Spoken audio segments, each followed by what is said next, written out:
Assalamualaikum warahmatullahi wabarakatuh. Salam guru penggerak. Berjumpa lagi dengan saya Titi Puji Lestari, calon guru penggerak angkatan 9 dari Kabupaten Rembang, berasal dari SMA Negeri 1 Sumber Kabupaten Rembang. Kali ini perkenankan saya memaparkan hasil wawancara dengan kepala sekolah terkait tugas demonstrasi kontekstual dalam modul 3.1, yaitu tentang pengambilan keputusan berbasis nilai-nilai kebajikan sebagai seorang pemimpin, terkait dengan kasus-kasus dilema etika dalam lingkungan pendidikan. Selamat menyaksikan, semoga bermanfaat.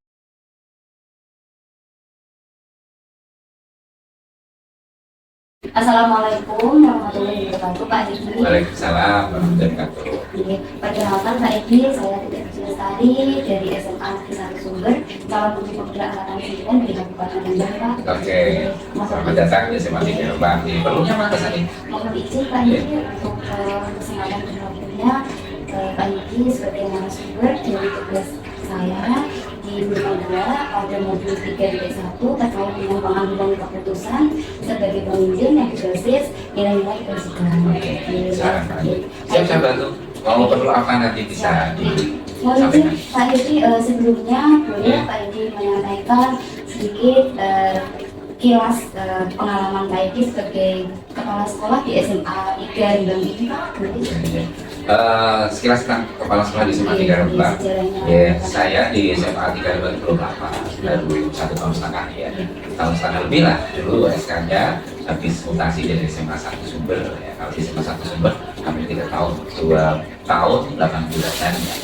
Kemudian pindah di SMA 3 tahun 2022. Jadi kan 24 jadi hampir 2 tahun nanti bulan September sampai.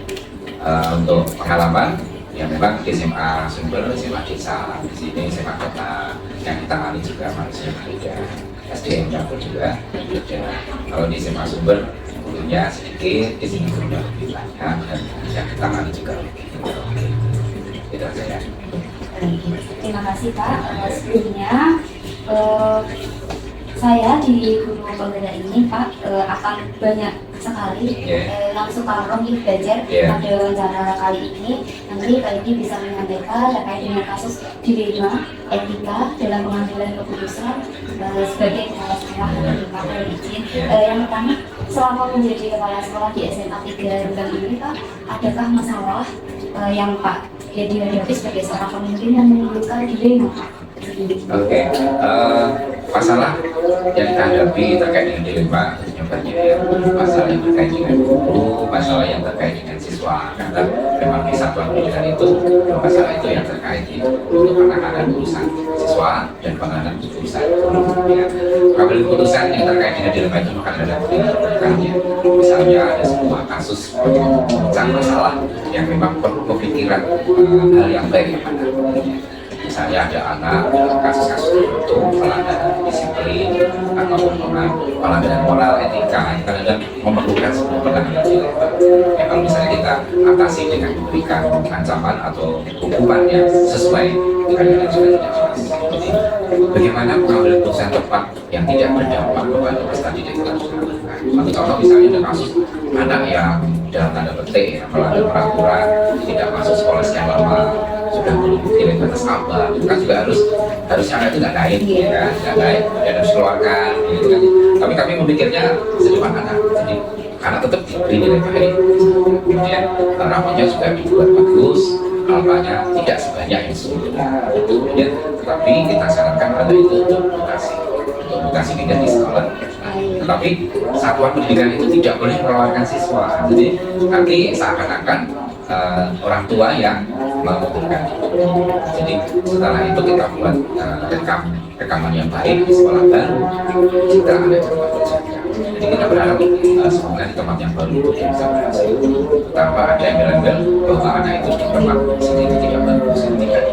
Itu yang sering dilakukan. Kemudian juga kadang-kadang maaf ya, sekarang pergaulan itu juga sangat bebas ya. Pengawasan orang tua kadang-kadang kalau tidak terawasi dengan baik, ada kasus siswa hamil misalnya, itu kan kebijakan itu mutlak sebuah bagaimana menyelamatkan anak ini agar dia tetap bisa sekolah nantinya, orang tuanya tidak menanggung dan masyarakat untuk menghargai itu. Ada keputusan kita lakukan untuk membuat hal yang tidak Jadi ada permasalahan yang ada di siswa dan juga guru ya Pak, itu banyak sekali ya Pak. guru juga sama ya, dulu kan ada P3K yang global gitu ya, guru seni budaya itu dulu dari Tegal, satu dari Tegal, satu dari Temanggung kalau salah ya. Dari Tegal itu mau soal dari tempat yang jauh ya. Yang dari Tegal itu malah masih punya anak balita, tapi malah umur berapa 1 tahun ya kan. Nah, kasihan ya, padahal dia jurusannya bahasa Jawa, keterimanya seni budaya. Yang satu memang jurusan seni budaya. Nah itu berarti sebuah dilema, memilih 2 orang guru ya kan, semuanya pihak di sini. Tapi kita harus mengambil keputusan yang bijak. Manakala yang satu memang harus ditolong, satunya juga sama-sama kita lindungi. Jadi yang wanita saya usahakan untuk bisa tempatnya tetap dari sekolah asal kan memang bisa ditentukan, dan keluarganya juga tinggal di sana. Sehingga saya menghubungi dinas pendidikan dan di sekolah asal agar itu tetap didampingi di sini nanti sampai 2 jam sebagai bentuk pikiran, dan saya harus mendatangkan dua belah pihak ya kan, supaya akses keadilan itu ada. Jadi guru yang satu saya undang, ibunya saya undang, kemudian si bapak legowo, kenapa kok tidak saya yang diberi kesempatan untuk di tempat asal kan gitu ya, sehingga karena faktor pertimbangan bidang sosial dan bidang keluarga. Jadi ada solusi-solusi kebijakannya juga tetap ditegakkan. Sebuah peraturan itu kalau ditegakkan ya bagus, tapi manakala ada celah yang bisa lebih bagus lagi, kenapa tidak? Ya, luar biasa Pak. Jadi begini Pak, di modul 3.1 terkait pengambilan keputusan itu kan yang saya pelajari ada dilema etika ya Pak, dan juga ada kasusnya tentang rujukan moral. Nah, kalau yang dilema etika itu benar lawan benar, rujukan moral itu berarti kebenaran lawan kesalahan kan Pak. Nah menurut Pak Edi sendiri, bagaimana cara Bapak ketika mengidentifikasi kasus-kasus yang sudah ada gitu terkait dengan dilema ini, itu dalam sebuah dilema etika untuk identifikasi awalnya seperti apa? Identifikasi memang perlu dilakukan ya. Pengambilan keputusan itu tidak sembrono. Saya harus hati-hati dalam mengambil sebuah kebijakan.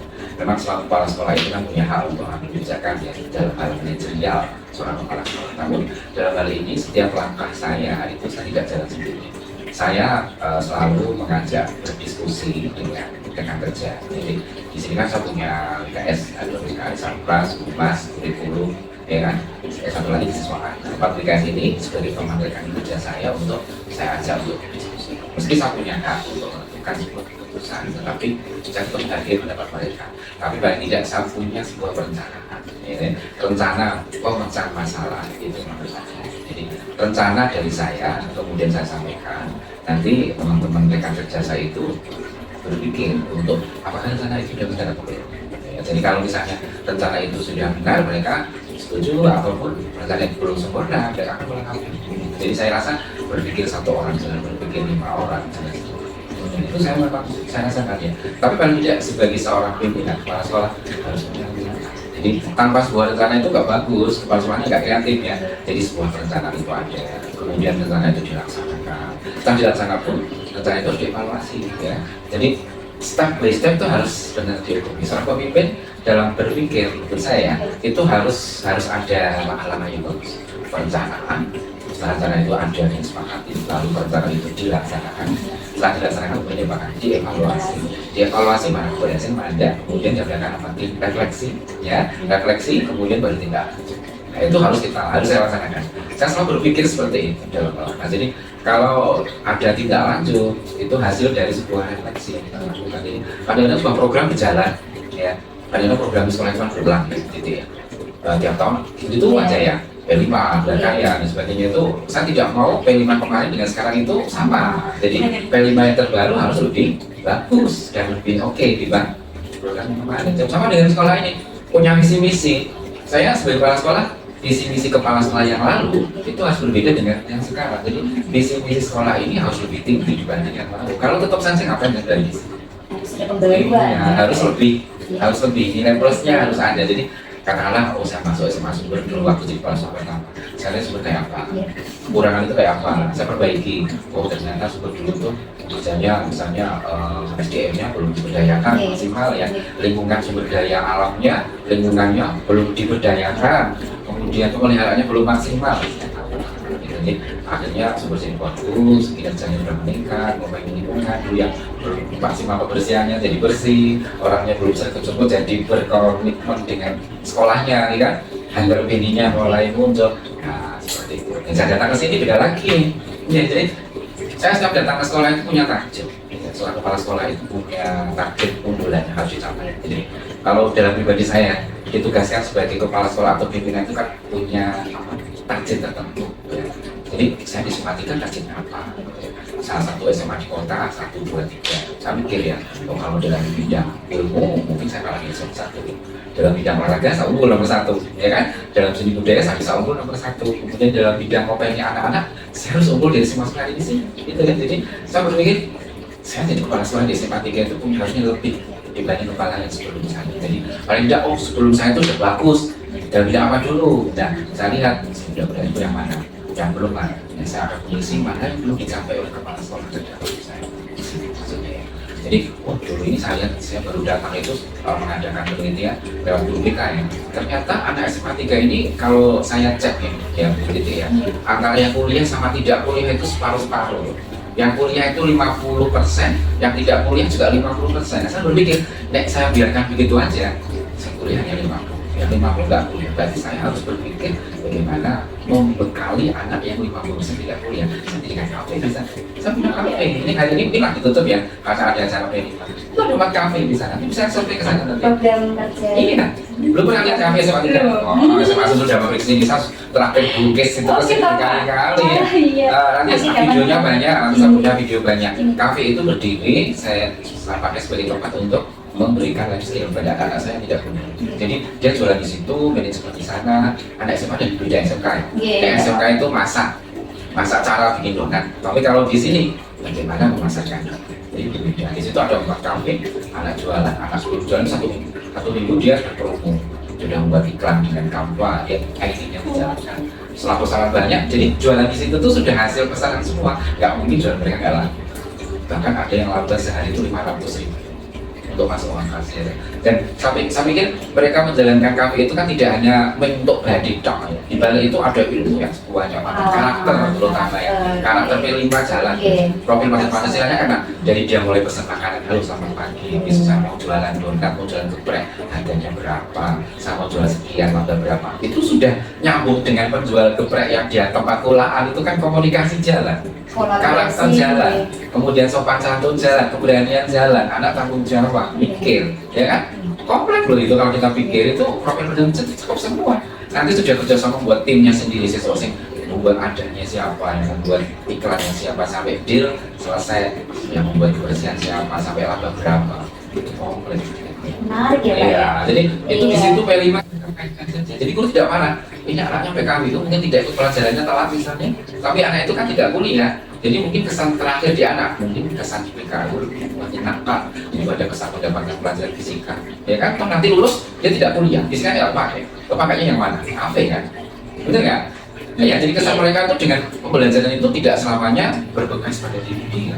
Padahal diperlukan, ya oke ya. Mesti dia lulus SMA terlalu jadi guru bahasa Indonesia, bahasa Indonesia kan guru. Tapi kalau dia nggak kuliah, justru akhirnya itu yang membekali hidup dia. Jadi saya bilang ke guru-guru, belajar diferensiasi. Ya, jadi tidak semuanya harus menuntut, harus full diferensiasi. Jadi di sini ya masih ada beberapa guru masih kolot kata-kata detik. Aku itu perlu kita pembelajaran itu paham. Tapi sedikit saya akan berusaha memahami dia bahwa diferensiasi itu penting. Bicaranya seperti itu Pak. Ya, pendekatan pribadi. Ada kasus-kasus khusus yang memang skala berat Pak yang pernah Pak Edi alami? Kayaknya ada. Beberapa kasus yang perlu sebuah pemecahan kita harus dilakukan. Yang harus kita secara internal itu kan tidak semua kasus kita perlu kan. Jadi ada skala terbatas dan tidak terbatas. Ada skala yang harus kita selesaikan dengan kru, dengan tim saya, dan tidak harus kita atur ke teman-teman. Jadi beberapa kasus nyangkut jadi nyangkut harga diri, nyangkut nama baik, itu kan kadang terkait gitu ya. Terus pencurian misalnya, ada kasus pencurian, kemudian dilakukan orang dalam sendiri. Dalam itu termasuk pegawai misalnya itu kan kalau kita tidak selesaikan akan menjadi mau besar dan bencana buat sekolah. Tetapi kalau kita selesaikan pelaku, saya keluarkan, saya berpikir masa depan dia gimana, ya kan ya, citra sekolah juga jelek sampai di sini. Kemudian dia keluar, siapa sih yang mau terima balik? Ya, ada di sini paling berat. Jadi saya bagaimana berpikir ke depan. Memang orang sih geram, ya, jotosin untuk nabuh emosi gitu. Kok melakukannya di tempat kerja, ya kan ya. Tapi saya berpikir panjang. Kami ingin dikeluarkan, citra guru sekolah akan muncul. Satu orang yang juga akan berdampak sosial ekonominya. Belum keluar dari sini pengangguran, mau kerja lagi lawan inti, karena dia ketahuan di gara-gara nyuri misalnya ya. Nah, berarti kan nggak ada yang diterima lagi, kasihan. Padahal dia punya anak istri kan. Nah, kita udah kita diskusikan, sebuah colok itu berapa banyaknya, gimana kalau akhirnya Bang Banji Ruki yang berjanji tidak mengulangi lagi satu ini. Dan dalam proses itu saya pantau dengan teman-teman, kalau baik, nggak masalah, kita terima lagi dengan etikat yang baik ya. Dan itu kan luar biasa. Harusnya orang-orang harus pecahkan ya. Tapi masalah yang krusial kayak begitu itu cukup beberapa orang aja. Jadi tidak semua guru. Jadi PKS dan rekan kerja dekat saya jawab. Dan itu saya rasa lebih bijaksana. Seperti itu kan dilema juga. Termasuk dilema etika atau rujukan moral? Iya, sebetulnya kan harusnya kan menurut keadilan polisi spesies penjara itu berapa bulan kan mungkin. Nah kalau penjara pelajanya malu seperti itu dan dampaknya kalau misalnya diskusikan pemecatan masalah itu dengan bijak saja masalah. Jadi strategi yang Pak Edi tadi laksanakan yaitu dengan komunikasi, pertimbangan bagaimana ya Pak? Komunikasi itu menjadi jalan yang terbaik untuk menjelaskan dan membuat suasana jadi bijak. Karena ketidakpahaman itu yang memicu sebuah masalah. Dan kerjasama penting percaya. Jadi pendapat pribadi mungkin, usulan mungkin, tapi tetap keputusan satu secara bersama. Yang paling efektif ketika mengambil keputusan Pak, apakah selalu dengan komunikasi dulu atau ada teknik khusus Pak? Itu tadi sudah saya sampaikan, yang membuat rencana itu saya. Nah, rencana pribadi saya ada, tetapi saya juga tidak menutup karena di orang lain. Tapi paling tidak saya sudah menyampaikan sebuah usulan misalnya, ya kan? Dan yang pimpinan nggak direncana ya nggak pimpinan, nggak bisa mengiring gitu ya, nggak bisa mengiring dalam satu alur gitu ya. Misalnya saya ingin memajukan olahraga renang misalnya, saya punya usul ini misalnya. Kemudian usul saya sampaikan, tinggal mereka nanggapnya di mana? Oh Pak, saya nambah ini, akhirnya jadi sebuah keputusan. Ya. Ini kemarin juga terjadi. Saya kepingin SMA 3 ini MOU dengan UNES ya, untuk KKO-nya. Kemudian gimana kalau kita sepaling dengan mahasiswa UNES untuk latih tanding bola voli dan futsal, ya kan? Kayaknya kan kayak orang ya SMA dengan UNES MOU gitu kan. Kemudian itu bisa terjadi, sambung di tim kru, akhirnya guru saya kirim, BKS kirim ke UNES untuk atur ke sana gimana kalau SMA 3 MOU dan latih tanding. Saya pertama ketawa, saya SMA kok anak mahasiswa itu kan menang gitu kan. Tapi saya bilang saya bukan untuk menang tidak, tapi saya membekali siswa saya untuk melawan musuhnya yang lebih tinggi, sehingga dia punya pengalaman lebih tinggi. Dengan itu kan dia belajar kemampuan tanding dengan mahasiswa. Ternyata juga kemarin setelah tanding gak beda jauh skornya. Mungkin UNES 21, kita 18, ya sana 20, kita 17, kan gak beda jauh, tidak nol pudol itu kan. Itu pelandakan berarti kan kakak SMA 3 mampu dan berlatih. Dan itu biaya dari PO. Saya usahakan dan biaya besar loh itu. Saya harus beli konsumsi mahasiswa UNES dan pelatihnya. Ya. Kemudian sewa bis 2, kemudian konsumsi, kemudian segala macam itu nggak besar. Tapi bos bisa dibelikan, nggak masalah. Jadi kalau sekolah punya program, kita beneran dan matang, bisa kita lakukan. Saya masuk dulu olahraga, mungkin dulu pernah bimbing olahraga, digiatkan itu udah pelatih, budaya, lihatkan kerjasama dengan pariwisata. Dana jangan menjadi kendala. Kalian, saya juga sparring itu juga orang tua, saya ajak. Tapi istilahnya nggak narik buat teman. Besok ada main ke Semarang. Bapak Ibu kalau nanti putra putri bisa ngomongin mau dia konsumsi ribut. Kalau yang punya mobil bisa bantu. Kayak ngomong malah buat tinggal. Itu lagi. Pak Edi, program-program yang tadi Pak Edi sampaikan, itu ada program lagi, ada tantangan-tantangan mungkin dari siswa, mungkin dari guru, atau mungkin dari begitu. Jadi tantangan saya rasa kecil. Ya, jadi kontra saya rasa kecil. kecil ya. Kalau ada tapi tidak seberapa. Jadi saya bisa atasi semua. Ya. Berkait dengan kerja sama teman-teman, ya belum paham jadi paham. Jadi kalau belum paham jadi paham, akhirnya kan tidak menentang. Kemudian ada ketika ada muncul dilema etika terkait dengan juga rujukan yang lain tadi kasusnya ada politik kriminal tadi. Wah, apakah ada treatment khusus mungkin pada saat itu juga dipindah atau ada mungkin schedule juga jadwal khusus tanda-tandanya atau seperti apa Pak? Tahap sama, seperti tadi saya sampaikan perencanaan, pelaksanaan sama untuk semua masyarakat kita laksanakan dengan tahapan itu. Jadi, untuk minta polisi kapan, dengan siapa, misalnya, misalnya anak bermasalah, orang tuanya kita undang kapan, kita sarankan kapan, seperti itu. Jadi selalu ada sebuah perencanaan, dilaksanakan, evaluasi, kemudian direfleksi baru kita lanjut. Begitu terus semua untuk semua kasus kan harus begitu. Tidak hanya di kasus kriminal, ya kan, kasus kesalahpahaman pun juga sama. Kemarin ada anak salah paham, ya ada malam-malam itu sampai tiba-tiba ditelepon orang tua, dia marah-marah. Anak saya pulang nangis, nggak mau sekolah lagi. Kenapa? Gara-gara dia dibentak guru karena gini-gini, motornya ditendang sama guru itu, makanya takut, stres nggak mau sekolah. Ya kan, orang itu emosi, marah dan sebagainya, telepon orang tua. Saya jawab ya dengan nada yang halus untuk menyadarkan orang tua bahwa tindakan guru itu sebetulnya malah melindungi putri jenengan. Nah, saya tanya sudah lagi. Dia olahraga, anak kakao, dia mau latihan di luar sekolah pada jam sekolah. Nah, itu kan harusnya kalau anak keluar dari sekolah di dalam jam sekolah harus ada surat izin sudah diberikan atau dari guru yang bersangkutan yang diketahui oleh guru. Nah, si anak izin ke guru mapel itu tidak membawa surat izin. Nah, anak perempuan kita takuti hal-hal yang tidak bagus kan itu. Curiga yang ada, zaman sekarang anak bohong itu kan bisa terjadi. Nah, orang tua saya pahamkan, sebetulnya gurunya itu ya nggak salah. Karena putrinya jenengan izin keluar tidak bawa surat izin oleh gurunya, mapel plus mengetahui BK. Nah, kalau tidak ada surat izin, otomatis di mata pelajaran curiga kepada putri jenengan. Jangan-jangan kencan dengan pacarnya di luar. Nah, kalau kencan terjadi hal yang tidak diinginkan, berikut. Kalau di sekolah dari jenengan itu orang tuanya kami, kalau di rumah orang tuanya jenengan. Di saat jenengan nitipkan di sekolah itu info jenengan kan ada dihubungi dengan malah tidak info kan harusnya. Nah, orangnya kalau itu saya terima kasih ya kan, nggak jadi lagi, nggak jadi mau berangkat sekolah.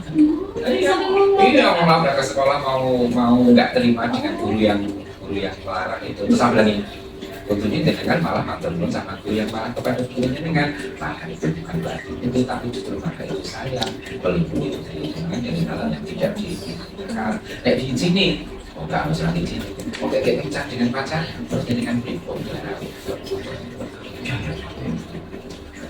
Jadi kan masalah terselesaikan tidak? Ya, jadi seperti itu. Pak Edi, ada seseorang atau faktor khusus yang di belakang layar Pak Edi selama pengambilan keputusan sebagai motivator atau penyemangat gitu? Iya, jelas ada sih, sama punya pasangan. Iya, selain Bu Edi tentunya. Selain Bu Edi. Ya tadi BKS saya. BKS Ya misalnya. Tapi yang pasti gitu, untuk istri saya sih. Kalau di rumah kan, Dek, aku masalah ini narik ini. Kadang-kadang pendapat dari banyak orang itu bisa tapi kadang-kadang malah dia nggak dewasa, itu dia yang salah itu. Kadang-kadang sifat wanita itu kan nggak sabaran. Kegeten aku karo itu, kok ini, kadang-kadang tapi enggak dia salah, itu berarti tidak bisa salah. Jadi ya itu WKS itu saja. Teman saya di sini kan WKS.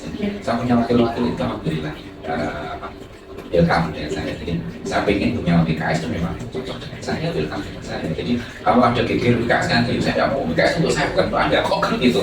Ya pasti ada yang pengen jadi BKS banyak ya, pengen jadi BKS banyak banget itu apalagi di kota itu jabatan BKS itu mereka itu suami dan bukan yang membeli ya kan. Tapi saya pikir, apa yang ganti? Kalau saya cocok jalan aja terus. Saya ganti orang malah saya ulang pikir lagi dari nol lagi. Kalau sudah pengalaman insya Allah udah enak. Dan fine aja, dan saya cari pasangan untuk bekerja kan otomatis yang senada, seirama, sejalan, pemikirannya bersama dan tidak Baik Pak, berikut untuk pertanyaan terakhir Pak. Dari semua hal yang telah kita sampaikan tadi, hal khusus atau pembelajaran untuk saya juga, untuk Pak Edi juga selama menjadi kepala sekolah, keputusan apa yang bisa dibutuhkan?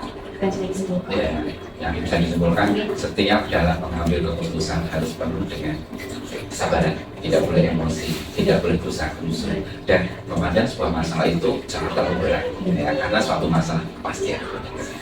Jadi saya punya keyakinan kabeh masalah itu mesti orang baca dengan cara yang bijaksana dan tanpa sebuah emosi, pemikiran dilakukan dengan akal yang sehat dan harus ke depan berdampak baik.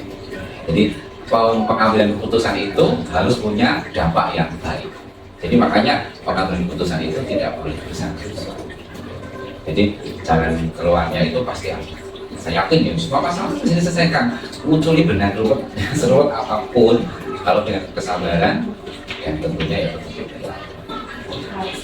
Jadi terima kasih banyak atas waktu dan kesempatan untuk saya menyanyi langsung kalau untuk belajar pengalaman di Kanjengan selama menjadi pemimpin di sekolah di SMA Sumber, kemudian di SMA 3 ini. Belum lama kok, baru 5 tahun. Tapi kan luar biasa program-programnya Pak. Dan satu hal yang saya tadi petik dari Pak Edi, setiap masalah ada solusi, sabar, kemudian tetap ada tahapan-tahapan khusus dalam penyelesaiannya, Pak. Dan saya mohon panjenengan supaya bisa menjadi penerus yang bisa seperti Pak Edi. Terima kasih untuk waktunya Pak Edi. Saya pamit juga. Assalamualaikum warahmatullahi wabarakatuh.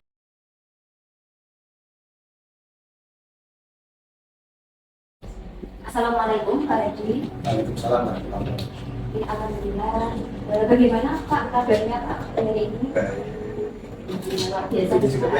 Alhamdulillah baik Pak. Pak Edi mohon izin waktunya nih. Untuk dari ini saya akan bertanya beberapa hal terkait dengan tugas demonstrasi kontekstual di guru pembelajaran ini Pak. Di modul 3.1 ini ada materi pengambilan keputusan basis nilai dan kebajikan sebagai kepala sekolah. Ini kaitannya dengan kasus-kasus di mana di pendidikan di sini Pak. Nanti saya mengajukan beberapa pertanyaan. Boleh Pak Edi menyampaikan secara singkat sejarah atau cerita terkait dengan latar belakang Bapak sebagai kepala sekolah? Yang kemarin kan yang wawancara. Sudah Pak. Saya prolognya saya sudah buat video kan. Oke. Baik, saya kelahiran di Desa Sumber, SD di Sumber, SMP 1 tahun 86, S1 di Ambon lulus 94, S2 di Semarang lulus 2009. Sebagai guru PDT di Semarang Lembang 96-98, lalu guru PNS di SMA Sumber 98 sampai 2010 guru bahasa Indonesia. Lalu kepala SMA Sumber 2010 sampai 2019, kemudian di sini 2019 sampai sekarang sekolah selama. Jadi di SMA 3 ini dari 2000 di SMA 2 satunya Pak dari 2019 sampai sekarang. Terkait dengan pengalaman di kasus dilema etika ini sudah banyak nih Pak. Selanjutnya Pak, adakah masalah Pak selama menjadi kepala sekolah yang Bapak hadapi sebagai pemimpin yang menimbulkan dilema atau keresahan? Ya banyak, tapi juga ada masalah yang ringan, ada masalah yang sedang, ada masalah yang rumit atau berat. Masalah yang rumit atau berat cenderung ada problematika karena ada konflik dari beberapa sisi. Dan kepala sekolah harus mempertimbangkan sisi-sisi itu, aspek-aspek itu untuk mengambil titik temu keputusan yang semaksimal mungkin dapat diterima sehingga tidak menimbulkan benih permasalahan seperti itu. Ada pasti ada bagi saya bertahun pakai sampai sekarang 20 tahun banyak hal yang saya dari kecil-kecil merupakan keputusan sehari-hari yang rutin tiap hari sampai keputusan yang sangat monumental yang menentukan merah putihnya suatu organisasi atau menentukan kenyamanan, kelangsungan, ketertiban, kinerja tim di suatu sekolah itu pasti ada. menanggapi kasus masalah-masalah yang Bapak hadapi itu seperti apa Pak? Yang mana dulu yang ringan dan juga keputusannya jadi dari yang ringan dulu dah. kalau ringan ya kita kadang-kadang sudah bersetuju saya ada masalah yang perlu cepat diatasi kita putuskan, misalnya seperti hari ini minggu-minggu ini mulai mengambil persiapan untuk asesmen akhir tahun. Yes. Itu kan masih bulan Mei atau Juni nanti. Bulan Juni ada kegiatan sekolah yang rutin namanya PDP. Itu harus sekolah-sekolah ambil keputusan langkah-langkah persiapan. Karena seperti kan rutinitas, ringan, tapi tetap sekolah kan harus membuat keputusan, memberikan arah kepada tim. Kalau PDP pada tim persiswaan, kalau asesmen pada tim, ya, kita kaji sebetulnya. Oh, ternyata kalau tim mengamankan nanti perkiraan akhir bulan April Mei akan ada penilaian akhir tahun untuk kenaikan jenjang kelas. Saya putuskan silakan tim itu konsep itu ini keputusan rutinitas yang ringan di sehari-hari yang tidak perlu energi yang ekstra, tapi kalau itu terlewatkan jelaskan. Sesuatu yang mendesak kita bertujuan. Ternyata ada acara ini yang kita baca. Ini termasuk keputusan yang biasa. Yang tinggal sedang misalnya hal-hal yang menyangkut yang sering itu menyangkut perilaku siswa, menyangkut perilaku guru, dan ya termasuk nasib mereka siswa. Misalnya kita punya program untuk membuat anak-anak yang pengen kuliah itu bisa lancar. Jadi Smart itu punya program strategi untuk membantu anak yang mau kuliah agar lancar kuliahnya, sementara anak yang akan kerja ya, mendapat pembekalan yang sesuai. Jadi kita petakan mereka kerja, nanti kita berikan pendampingan masing-masing. Dengan kuliah kita buat mereka bisa lulus ke SNBP lewat ya SN Universitas BT seleksi nasional masuk perguruan tinggi berbasis tes SNBP tes mandiri itu kali kita laksanakan. Ini kan untuk menentukan strateginya apa, siapa yang melaksanakan, itu kan perlu keputusan kepala sekolah. Kita memilih jalan ini itu bisa berbeda dengan sekolah lain cara-caranya, strateginya, dan karena itu berbasis pada kondisi. Misal dalam hal nilai kita ingin anak nilainya bisa bersaing dengan sekolah lain dalam seleksi masuk ke tinggi ya tanpa tes, kemudian dengan rapor yang dijadikan dengan seleksi adalah nilai rapor semester 1 sampai 5. Bahasanya kalau bosok kira-kira itu ini tantangan. Kalau kita biarkan tetap tujuan sekolah akan gagal. Tujuan untuk membuat sebanyak mungkin anak lolos tanpa tes masuk perguruan. Tapi kalau kita mati-matian membela tujuan ini, kita akan konflik dengan guru merasa benar karena dia punya otoritas prerogatif dalam memberi nilai. Kepala sekolah benar karena membawa misi kasusnya sekolah. Bodoh merasa benar. Benar itu kan memang perasaan, Pak. Benar siapa kan? Benar menurut pribadi mereka. Itu kan sama-sama benar. Guru begitu juga baik, ada baiknya dari ketiga. Guru begitu itu biasanya ingin memacu anak belajar lebih pintar. Jadi karena memberi nilai dengan yang diobral itu juga akan mengandalkan semangat belajar. Ada baiknya juga. Jadi sama-sama baik. Baik dengan baik, tapi tidak ketemu. Nah, ini bagaimana solusinya? Itu kita sebagai pimpinan harus melihat situasi.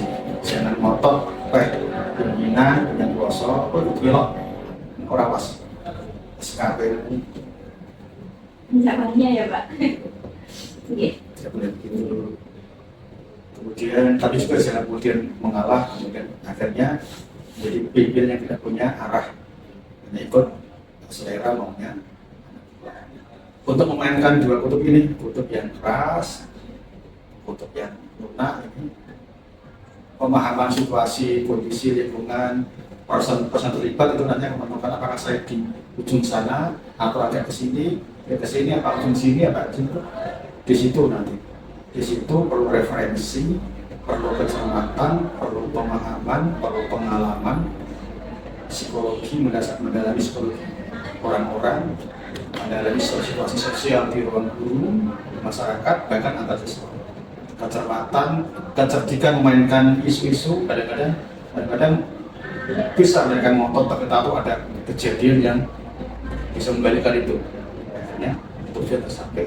Jadi banyak faktor yang dipertimbangkan untuk memutuskan bagaimana sebaiknya tujuan tercapai, tetapi kalayak stakeholder, orang-orang yang berperan, termasuk siswa juga tidak merasa diintimidasi, dirugikan, dikecewakan.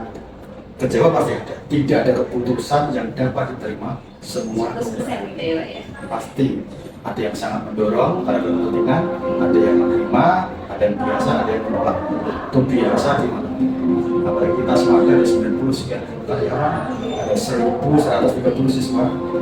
Orang tuanya itu adalah kepala-kepala yang punya pemikiran masing-masing. Kita harus bisa melihat di antara mereka itu mana yang menonjol, yang perlu dipertimbangkan pemikirannya, aspirasinya. Di situ semua aspek itu dan lain-lain, faktor cuaca, bahkan faktor X, misalnya guru itu kadang-kadang apa ya, di rumah dengan keluarganya ada konflik, di sekolah menjadi sebuah masalah bagi teman-temannya, orang guru antar guru yang daripada anak.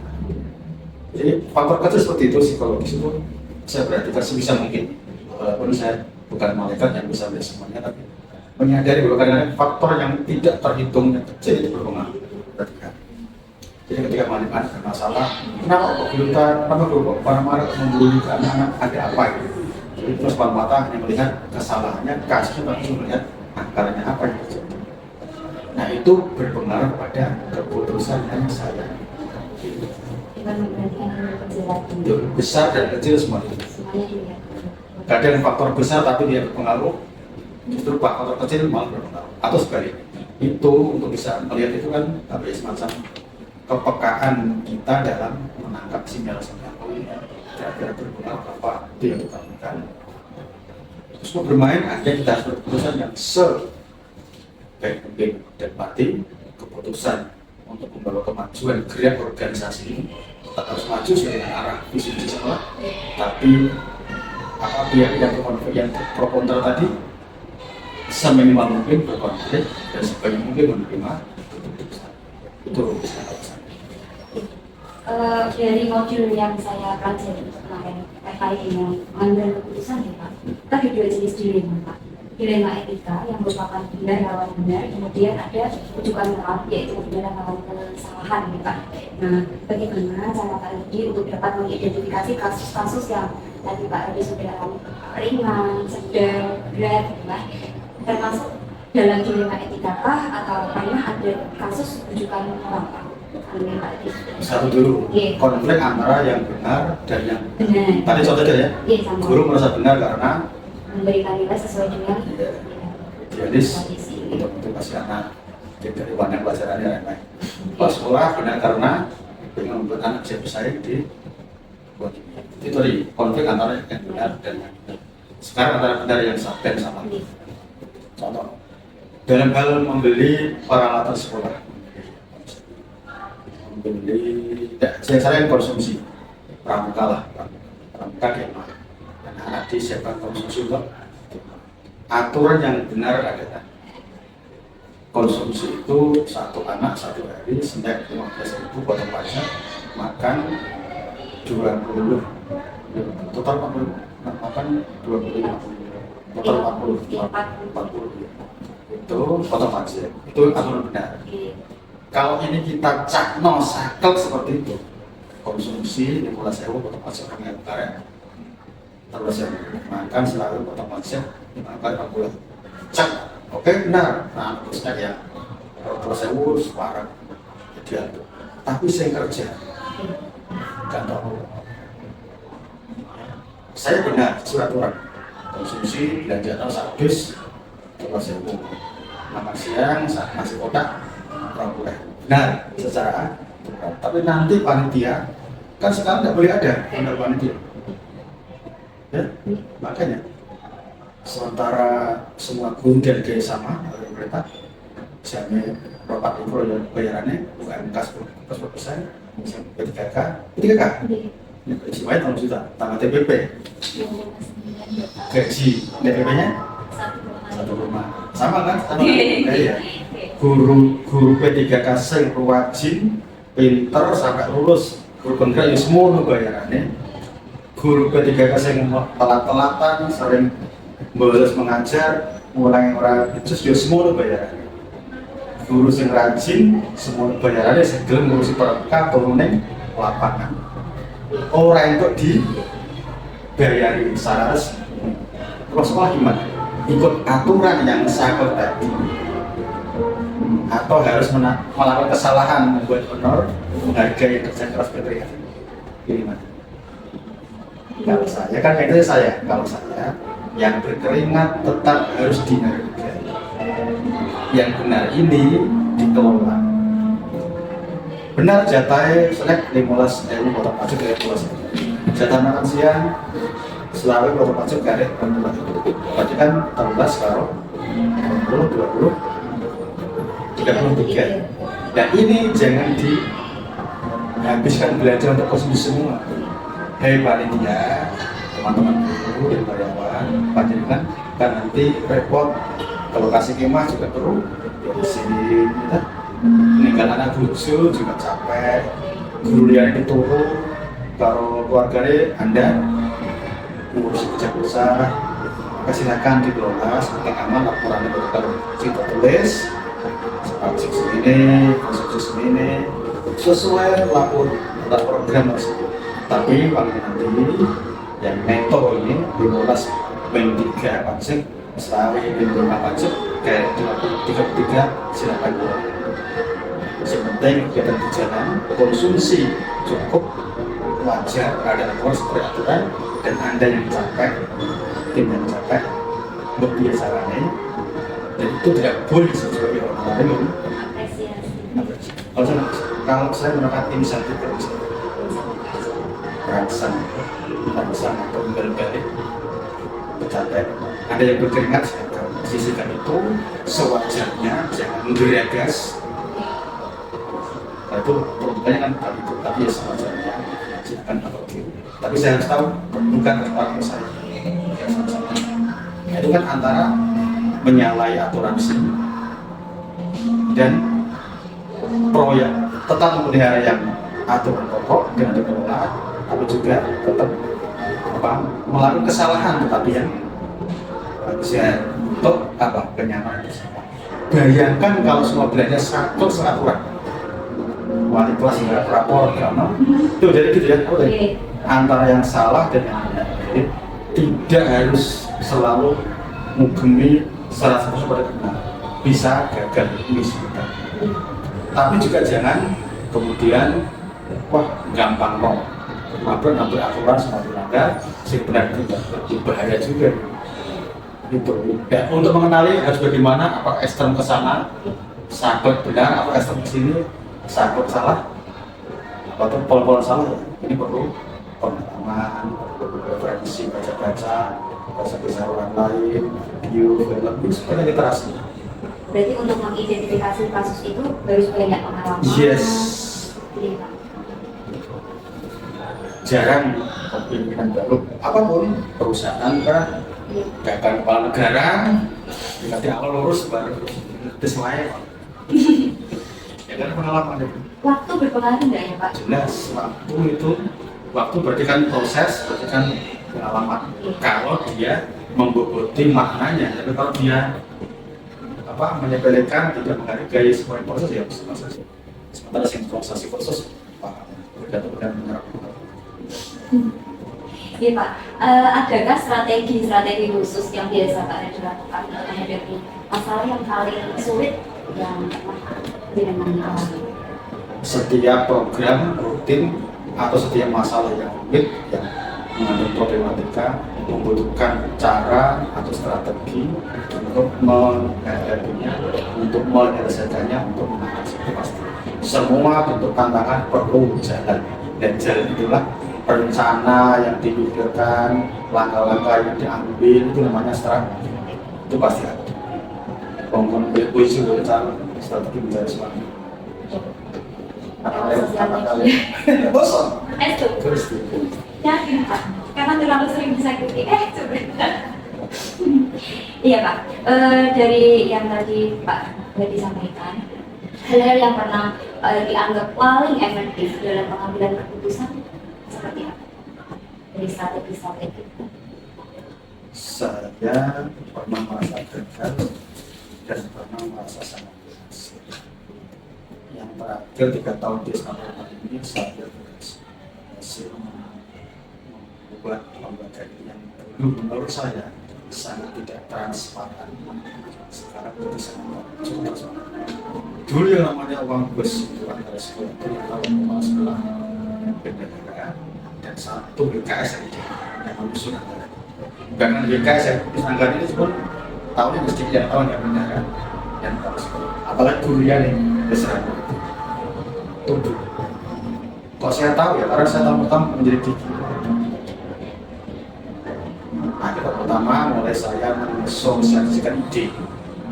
Gini loh, bahwa aturan resmi kita namanya antara sekolah dan KS harus ada 5 prinsip: akuntabilitas, transparansi, efektif, efisien, dan juga transparansi berarti kan harus pihak-pihak yang terkait tahu. Oh, zaman dulu BKS kurikulum mau melaksanakan ulangan akhir semester itu karam atau tidak? Ada anggaran tidak? Tidak anggaran karena nggak tahu dari apa. Iya, yang usul hanya 2 orang ini, antara 3 orang itu dan terlibat mereka. Tapi sekarang semua guru, semua pasar kegiatan, pramuka, OSIS, ekstrakurikuler, wali kelas, lab, kita rapat program Anda atau di mana Pak? Usulkan tampung oleh tim penganggaran, semua bersama saya, dan juga Pak ini semua sudah masuk. Mana yang mau diseleksi, mana tidak, karena antara usulan dengan kondisi uang kan tidak sama. Kalau dulu antara bus 1,7 M, mereka usul lebih 800 juta.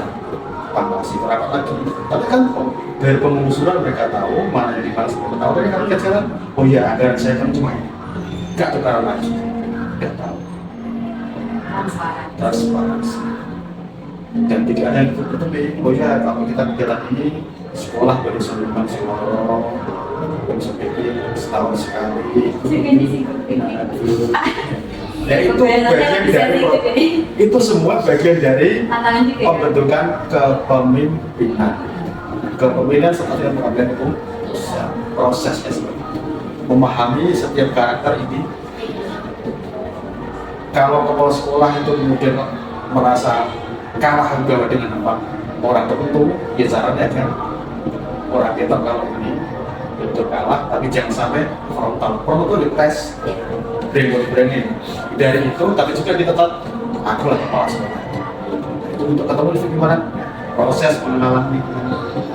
Jadi itu termasuk bagian dari pengambil hukum. Jadi tantangannya tadi ya, itu tadi ya Pak ya, ada karena beda-beda karakter juga ada selain dari karakter dan juga sepak terjang keuangan kira-kira apa Pak yang mempengaruhi dalam pengambilan keputusan? Situasi sosial, setiap sekolah itu punya kultur masing-masing. Kultur di Semada, lingkungan sosial itu terbentuk sudah menentukan. Semada sumber itu baru 28 tahun. Sumber itu berangkat awalnya mengkopi situasi sosial dari Semada. Karena kepala sekolah pendiri SMA itu Pak Jain itu dulu kepala sini edukasi mengaku berbeda terus dropping PNS pertama ke angkatan saya 98 sampai diganti baru aku panggilan. Jadi saya evolusi jadi budaya kultur yang dari sini ditransfer ke sana, di blend berkembang ditambah yang baru-baru terbentuklah kultur baru seperti ini. Tapi sebelum dulu banyak sempurna-sempurninya, tetap sempurna, ada yang meninggal, ada yang pindah. Sekarang udah bagus-bagus sekarang. Dari pensiun, tinggal bagus aja Pak. ya sekarang bagus sekarang. Orang-orangnya cenderung sekarang lebih kooperatif dulu. Saya dengar cerita itu juga. Dan maka itu Oh iya, ya. semua itu juga perlu dipahami oleh seorang pimpinan. Satu hal. Terus faktor sosial, psikologis, kondisi ekonomi masyarakat, dukungan masyarakat, karakter kita sendiri bagaimana juga dilihat. Itu semua hal kalau saya. Bisa benar izin Pak. Istilahnya tadi dalam tingkatan sulit ya, Pak, harus sudah diselesaikan. Menurut Pak Hadi itu langsung butuh tindakan pada saat itu juga, atau ada treatment khusus, penjadwalan khusus, dan seperti apa? Itu jawabannya sudah disampaikan. Kasus yang urgent apakah harus segera terjawab? Langsung. Kalau itu masalah urgent pasti harus diselesaikan. Iya. Tapi kalau masalah yang ringan ya, bahkan kalau saya ada masalah yang tidak perlu diselesaikan. Ya masalah rusak, walaupun menjadi masalah tapi bagi saya tidak perlu ketahuan ya, dengan berjalannya waktu selesai. Satu masalah yang muncul sampai usah, tapi bagi saya justru nantikan selesai sendiri. Iya. Tanpa perlu saya apa. Ada yang seperti itu. Tapi ada masalah yang begitu saya dengar hari itu jebret langsung panggil anaknya, panggil orang tuanya, panggil wali kelasnya, guru kita kumpul di ruang rapat. Baru kemarin tidak ada masalah. Nah, jotosi kontrol korporasi lain, bocor kemarota sama kegertarian, komplain tidak terima mau sekolah ini. Terus BPK, kesukaan, TPPK atau masa depan ada masalah. Oke, nanti siang langsung kedua. Jadi besok sekarang besok undangan semua anak yang terlibat dari semua kelas sebelum itu orang tuanya terus wali kelasnya juga kumpul di sana dalam komite persidangan rapat harus selesai hari itu. Ini yang mungkin tadi itu. Ini orang harus bocor sih hari itu kerjanya. Ya. Apa ada orang tua yang terima anak di mana? Ini orang terima juga menengahi dan ternyata mereka sudah punya geng-geng di kampung. Kampung dari sana yang terkenal punya geng. Anaknya mungkin dari kampung sini juga punya geng. Di mana? Mereka saling balas dengan bola orang lain semakin mau. Ini insting yang ada di kepala saya sehingga saya langsung besok semua di itu oke. Tapi ada masalah itu baru kemarin dan saya seperti itu. Kalau kasus perkelahian anak cenderung saya atasi dengan seperti itu semua yang terlibat saya benar dan harus tidak bisa itu. Tapi ada kasus yang tidak seperti itu harus berbohong. Di Sumber saya mengalami di sini guru berselingkuh di mana? Seperti apa? Gimana ini? Akhirnya 2 tahun sampai tadi sebuah pernyataan Anda tidak menikah dan saya tidak menikah. Bahkan faktor menikah saya juga dan sekarang jadi suami istri. Yang istri di sana, datang. Itu saya tidak menyelesaikan. Jangan Pak, berarti saya yang pilih saja Pak. Adakah seorang atau faktor khusus ketika Pak ini mengambil sebuah keputusan? Saya membaca buku manajemen yang judulnya Force, Think Force. Force itu dahulukan, nomor satu kan. Think itu sesuatu, Force itu yang terdahulu yang utama. Dahulukan yang utama. Kalau dalam bahasa manajemen, punya skala prioritas. Jadi saat saya memandang skala solusi dengan skala prioritas.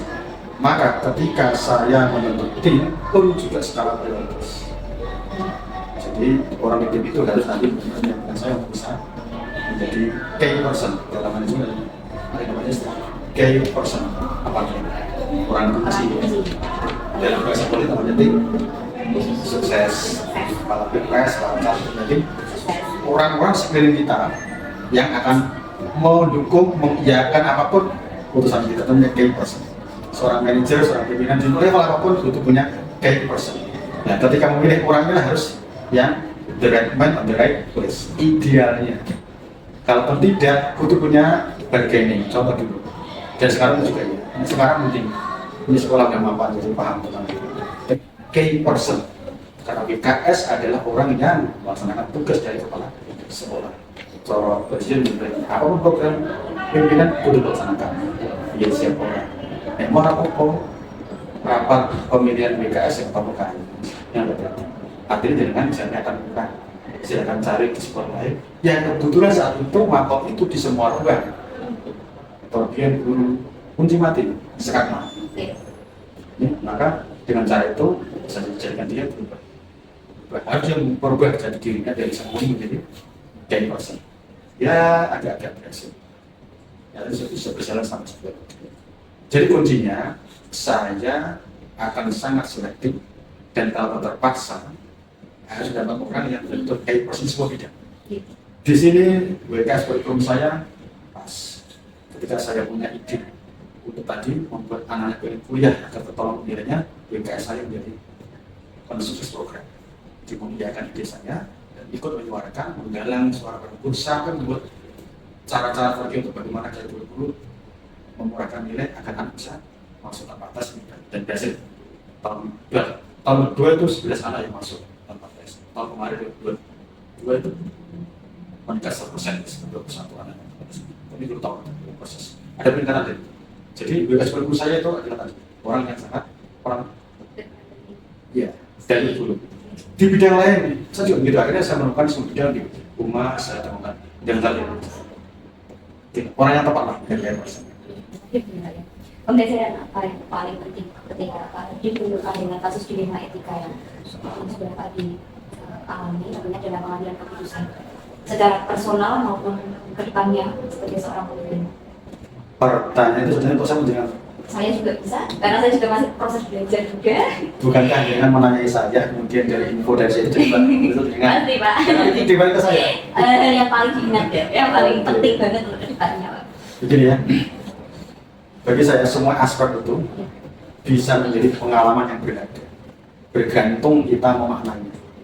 Semua proses itu kadang-kadang tidak harus melihat faktor terbesar atau terkecil. Kadang-kadang terkecil itu gimana? Itu bagi saya semua hal seperti mana? Waktu, perbedaan pikiran tiap orang di sini, siswa karyawan atau pedagang, karena sampai kondisi gaji mereka. Lihat guru ini dia belum potong angsuran koperasi bukan sekian, tinggal terima sekian ribu dan semangat sebulan harus berbeda. Itu kan tidak pantas kalau ada penarikan sumbangan angin dan jenis itu menjadi bahan pertimbangan untuk memutuskan jangan sering-sering narik sumbangan. Itu kan begini, contoh kecil hal semua hal saya pakai manfaat. Bahkan kalau saya di rumah mereka sapi itu bermanfaat. Jadi ya perasaan adalah sapi. Tiap pagi sore buat mulai sapi cerita bukan memang pakai sapi. Yang kata orang motor ya, itu kalau saya mau ada suatu bukan tidak dari tampak fisiknya. Oh faktor ini nggak penting. Oh ini belum tentu. Faktor yang kadang-kadang kita ramalkan, variabel yang kadang-kadang kita ramalkan, tidak kita perhitungkan, karena kecil atau karena bisa jadi dalam situasi kondisi itu menjadi faktor yang menentukan. Dari variabel sekedar opsi menjadi faktor penentu. Itu bisa kalau sekarang ini yang saya pikirkan.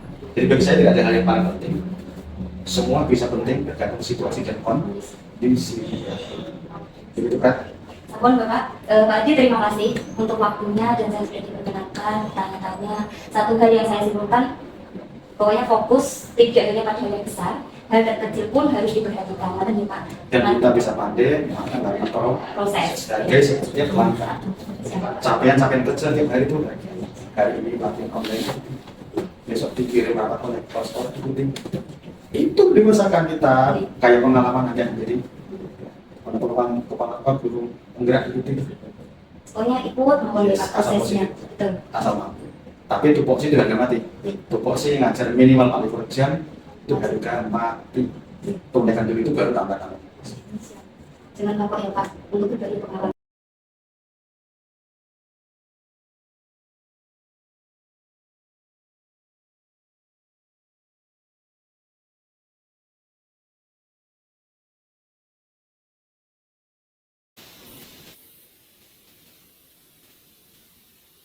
Waalaikumsalam warahmatullahi wabarakatuh. Oke, selamat siang Bu Diki.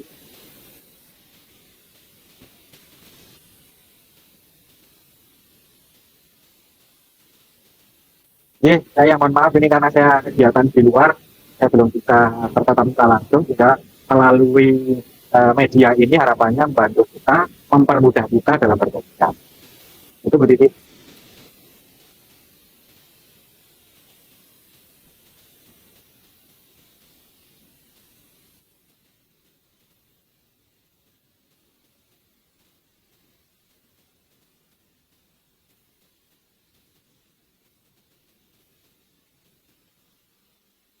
Oke,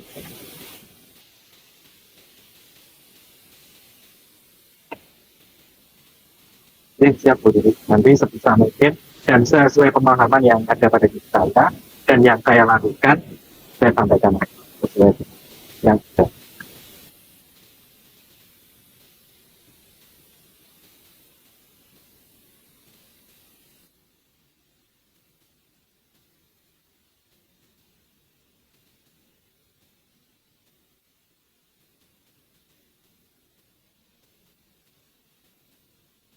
Oke, baik Bu Diri. Memang di SMA Sumber ini eh, kekeluargaannya bagus gitu ya. Kekeluargaannya bagus, gotong royongnya bagus, sama saling bantu dan sebagainya. Nah, kadang justru dengan adanya sikap atau rasa sosial yang tinggi, ini ketika akan mengambil keputusan itu penuh dengan dilema, gitu ya. Penuh dengan dilema. Jadi kalau disesuaikan dengan etika atau norma yang ada, itu seharusnya seperti ini. Tapi karena kita itu saking akrabnya, saking kekeluargaannya, dalam pengambilan keputusan itu sering kali banyak dilema. Gitu ya. Nah, ada beberapa kasus yang memang kita bukan kebijakan khusus akhirnya kita terapkan sehingga ketika kita membuat keputusan itu yang ada pada teman-teman itu semuanya nyaman dalam menjalankan tugas ke depannya, kekeluargaannya itu semuanya nyaman.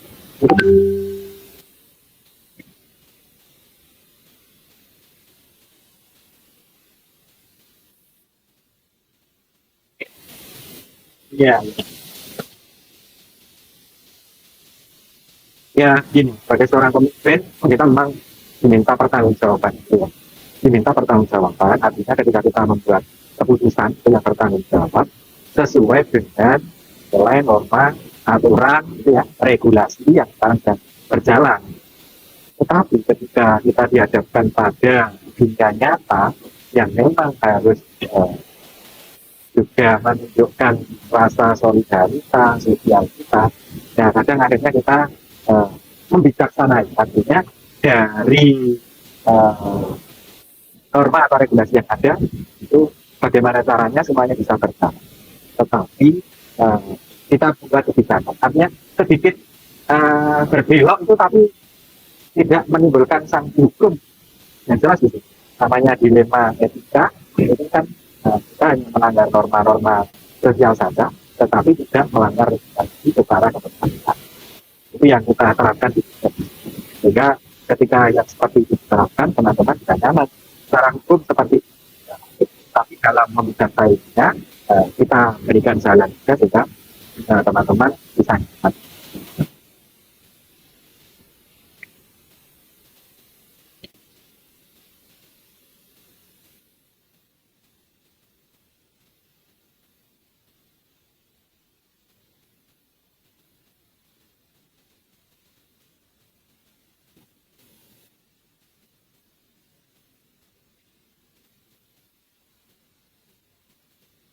Ya, baik. Kalau yang namanya dilema etika seperti yang tadi saya sampaikan.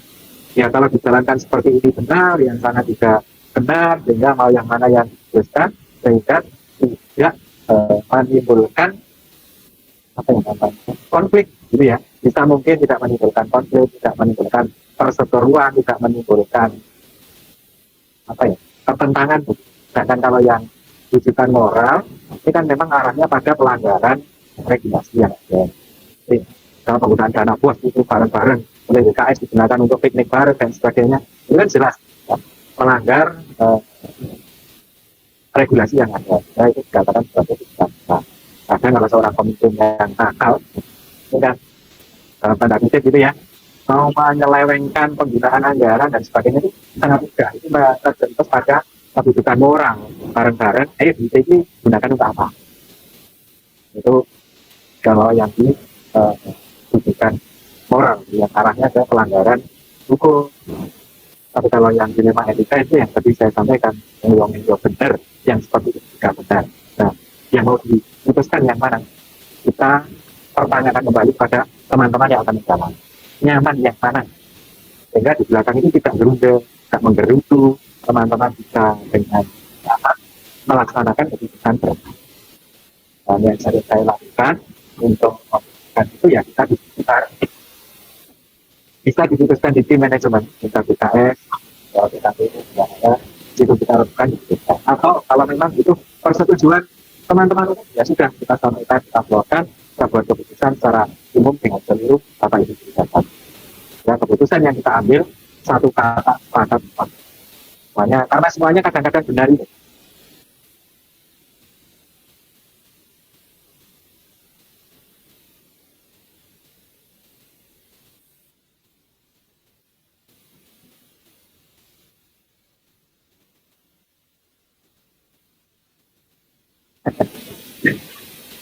Contoh kasusnya gitu ya, benar lawan benar. Ya, kan kadang kita sebagai pimpinan itu kadang regulasinya kalau begitu mengambil cuti di luar libur itu kan regulasinya tidak diperbolehkan. Ya, regulasinya tidak diperbolehkan. Itu aturannya secara kesepakatan. Namun secara teknisnya memang tidak dalam membuat keputusan itu untuk karena begini, itu kalau meskipun itu Pak dan boleh mengambil cuti pada hari kerja, ya, tetapi pada itu kita harus mengatur. Kalau semuanya mengambil cuti di hari kerja yang sama, nanti yang akan mengurusi kita siapa? Itu kan terjadi dilema di situ.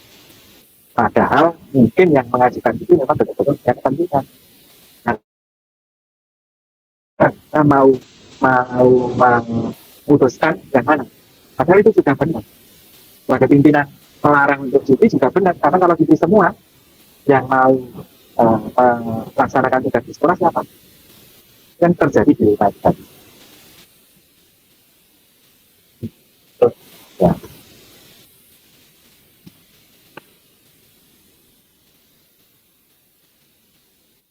Ya. Jadi kalau di kita di SMA Sumber Daya Berlaku di hari libur sekolah pun artinya di masa anak-anak libur ini untuk pengambilan cuti kita jadwalkan yang mau mengambil di minggu pertama siapa, yang mau mengambil di kedua siapa. Ya, ketika diambil cuti itu tidak semuanya pada minggu yang sama.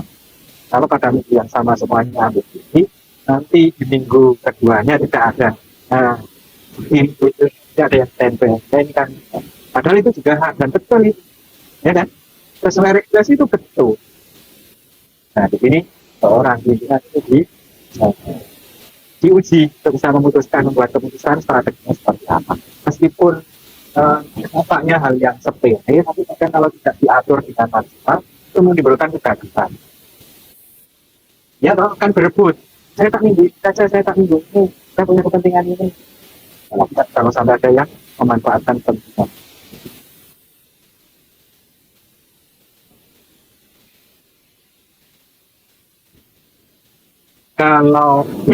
Kalau cuti kan memang regulasinya ya, kalau ada kepentingan khusus misalnya putranya mau ya, mendaftarkan sekolah itu kita beri kebebasan untuk mengajukan. Ya memang itu momen-momen sakral dalam keluarga gitu ya. Putranya sudah nanti bapak ibu nih orang itu kan ya dilema juga nanti di keluarga itu. Saya terlalu mengerti bagaimana caranya diatur strategi. Meskipun bukan hari libur, ini boleh. Jadi, ya, nanti kalau pas libur ya mengambil cutinya jangan sampai. Tapi itu juga kalau memang ada keperluan lain yang mendesak atau mendadak, maka kita membatasi pengambilan cutinya. Di hari libur pun kita batasi maksimal 3 hari. Nanti boleh tambah lagi kalau memang sisa cutinya yang tahun kemarin tidak bisa. Nah, kita berikan secara. Jadi,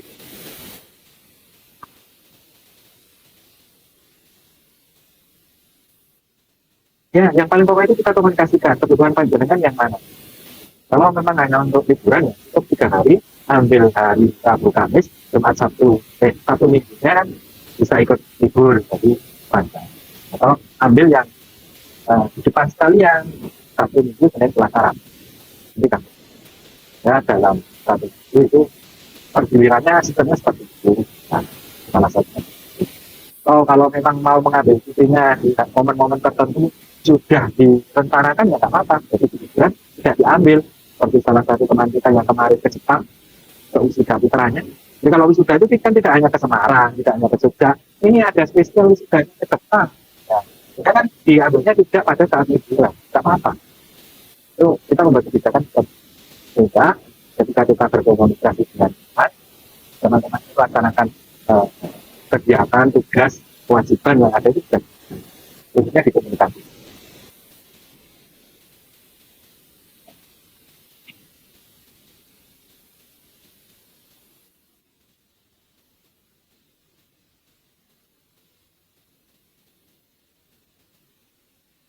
Ya kalau itu kan mengambil cutinya ini cuti liburan. Ada teman kita yang sakit sampai sekian bulan. Tantangannya luar biasa. Kita harus mengurus sampai ke provinsi gitu ya. Kita menguruskan, kemudian kita beliau untuk melaksanakan check up atau seperti apa. Terus kita harus berkomunikasi dengan keluarga. Kalau memang tetap masih cuti, nanti tunjangan dan sebagainya ini tidak mendapatkan, kita komunikasikan bagaimana. Ini menurut saya satu tantangan tertentu. Ya, kalau tidak masuk sekian lama, yang menggantikan mengajari siapa, dananya dari mana, ini kita butuh komunikasi. Makanya bagi teman-teman yang mengajukan ada kepentingan sakit seperti itu ya, yang penting komunikasi maunya seperti apa, terus sekolah punya kebijakan seperti apa. Kalau bisa berjalan dengan kebijakan yang ada itu, ya kita laksanakan. Jadi mungkin menggantikan ketika selama sakit itu seperti apa. Kita kan juga harus, ya kalau tidak serta-merta yang menggantikan langsung tunjuk, tapi kita juga carikan gitu ya. Nah itu kan tanpa pekerjaan bagi kita. Mencarikan, harus ngetes, harus wawancara yang menggantikan selama sekian, memikirkan honorariumnya juga. Padahal kalau dilihat dari dana yang ada kemarin kan dana kita minim, ada yang sampai sekian. Ya kita berharap saja yang kita pikirkan ya kita bantu itu paham. Sehingga beliau melaksanakan penelitian, kita buat keputusannya juga aman, tidak melanggar regulasi. Itu sekitar tentang rujukan. Ini dilematika ya, yang dilematika yang luar biasa, kadang sampai ini terbawa hati lah, pasti terbawa hati. Orang mentolong, orang tegel. Ya, betul, kelembagaan kan yang kita ukur kan untuk layaknya sebuah lembaga itu seperti ini.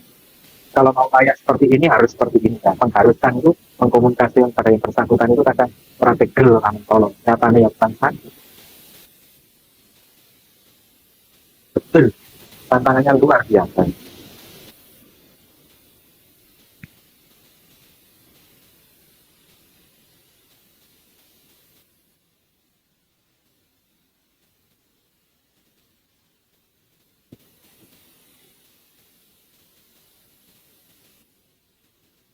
Tergantung pada berat ringannya kita dalam mengambil keputusan. Kalau ringan ya langsung kita putuskan. Tapi kalau berat kita kan perlu komunikasikan. Nah, untuk yang tim sekolah kita menjadwalkan 1 bulan sekali di hari Kamis itu harus ketemu. Kita akan memutuskan apa ke depan harus seperti apa, siapa yang berjalan, siapa yang ini. Ini selalu kita komunikasikan. Semua kita komunikasikan termasuk yang kemarin agak berat kan pengangkatan pegawai yang di sekolah kita sempat viral gitu ya.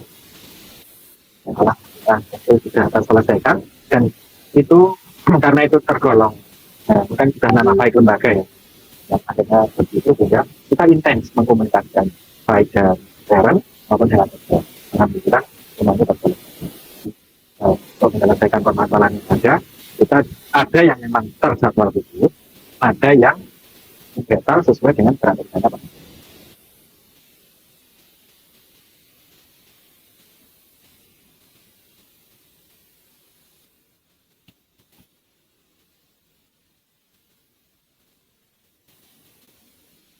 Ya kalau saya yang mendorong kita untuk memutuskan itu terutama teman-teman di tim.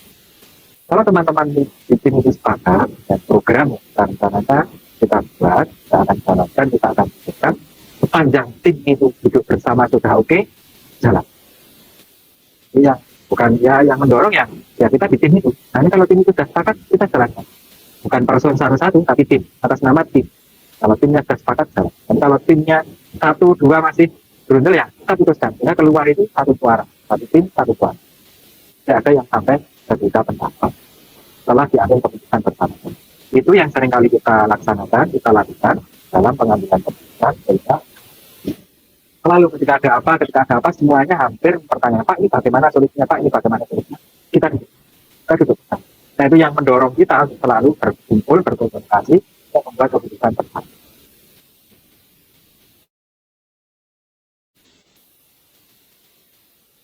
Ya, sekarang kan zamannya super team, bukan Superman lagi.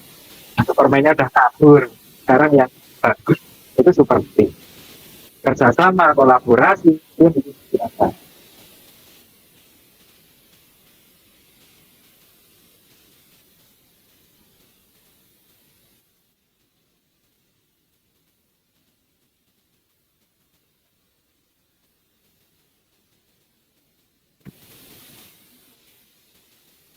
Ya, dari beberapa hal yang kita uh, putuskan, karena memang buat kebijakan, buat keputusan itu kan dampaknya ya pasti ada. Semuanya setuju, semuanya sepakat, oke. Tapi ada yang beruntung, ada yang tidak, kadang ada tidak sejalan, itu kan ada yang tidak sepakat, tapi cuma diam saja. Itu kan kadang ada. Jadi seorang pimpinan itu selalu ketika sudah membuat pertanyaan, terus kita refleksi, kita tanya gimana kalau seperti ini. Kalau tadi saya mengambil keputusan seperti itu bagaimana? Kalau saya ambil keputusan seperti itu bagaimana? Nah, dari situ kita punya masukan, punya cara, sehingga kedepannya ketika kita akan membuat keputusan yang paling pokok dalam pengambilan keputusan agar tidak terjadi dilema etika yang dalam, itu kita berkomunikasi. Itu punya pelajaran yang paling pokok itu di komunikasi. Dalam hal manajerial, sekolah, pengambilan keputusan yang bertanggung jawab, itu kita harus berkomunikasi bagus dengan semua elemen, kadang kan mungkin ada orang yang membuktikan seperti ini, ternyata yang di sana beda. Nah, perlunya kita komunikasi.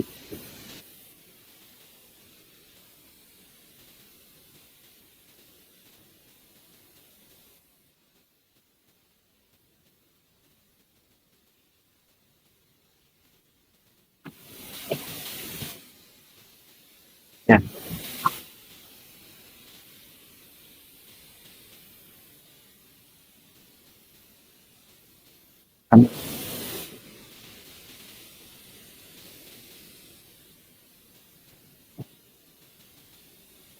Oke.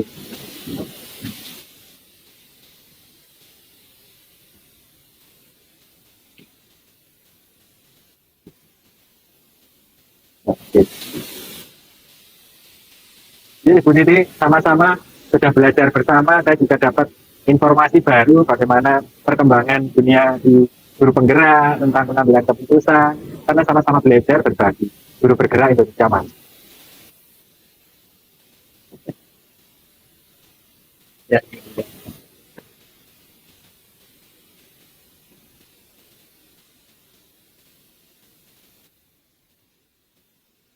Oke.